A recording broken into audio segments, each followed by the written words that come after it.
कंस बड़ी जोर से अट्टहास किया और उसने कहा कि सातवां गर्भ देवकी हमारे भय से नष्ट हो गया। क्यों? उसको पता था कि जन्म होगा तो ये छोड़ने वाला कंस है नहीं। इस दुष्ट को क्या पता कि भगवान की क्या लीला चल रही है। धीरे धीरे समय बीता, देवकी माँ ने 8वां गर्भ धारण किया। कंस को जैसे पता चला कि 8वां गर्भ है, उसने सोचा कि कुछ भी हो सकता है, इसलिए चल के देवकी के सहित इस बालक को मार देना चाहिए। लेकिन जैसे देवकी मैया के सामने आता तो उसकी बुद्धि पवित्र हो जाती है। अरे राम राम, ये तो हमारी बहन है, तो गर्भवती स्त्री को मारना ठीक नहीं है। बाद में बालक पैदा होगा, उसी को मारेंगे। फिर महल में आता तो फिर इसकी बुद्धि खराब होती।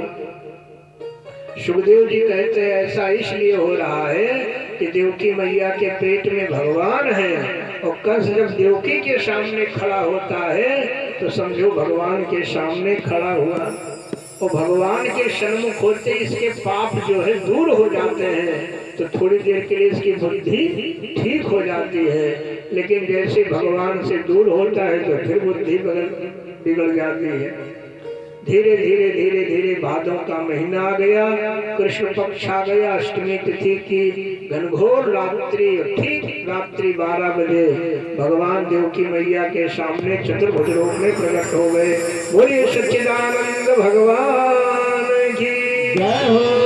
भगवान ने कहा मैया, मैं छोटा से नन्हा से बालक बनने जा रहा हूँ। जब मैं बालक बन जाऊं तो आप हमको नंद बाबा के यहाँ यशोदा मैया के पास पहुँचा देना, और वहाँ एक कन्या होगी, उसको आप लेकर के आ जाना। वसुदेव जी ने कहा महाराज, हथकड़ी लेडी से मैं जकड़ा हूँ और आप कहते हो कि पहुँचा देना। भगवान ने कहा चिंता मत करो, मैं बालक बन करके जब आपकी गोदी में आऊंगा तो हथकड़ी बेड़ी दरवाजे सिपाही ये सब सो जाएंगे और आप हमको गोकुल पहुंचा देना। जैसे भगवान बालक बने, देवताओं ने धीरे से पुष्प वृष्टि की, जय जयकार की कि जिससे कंस को पता न लगे।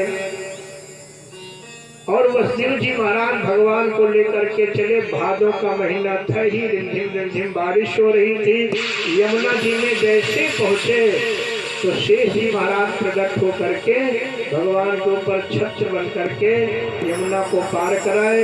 यमुना मैया बड़ी प्रसन्न की, आज हमारे प्रभु आए हैं। भगवान का चरण स्पर्श करके यमुना जी शांत हुई। और इधर यशोदा मैया आज प्रातः काल से ही सोच रही हमको कुछ लाभ होने वाला है, लाभ होने वाला है। नंद बाबा की दोनों जो बहनें थी, नंदा सुनंदा, वो यशोदा मैया के पास बैठी थी। धीरे धीरे रात हो गई। यशोदा जी ने कहा बहन अब तुम अपने घर जाओ, जब आवश्यकता होगी तो मैं बुला लूंगी।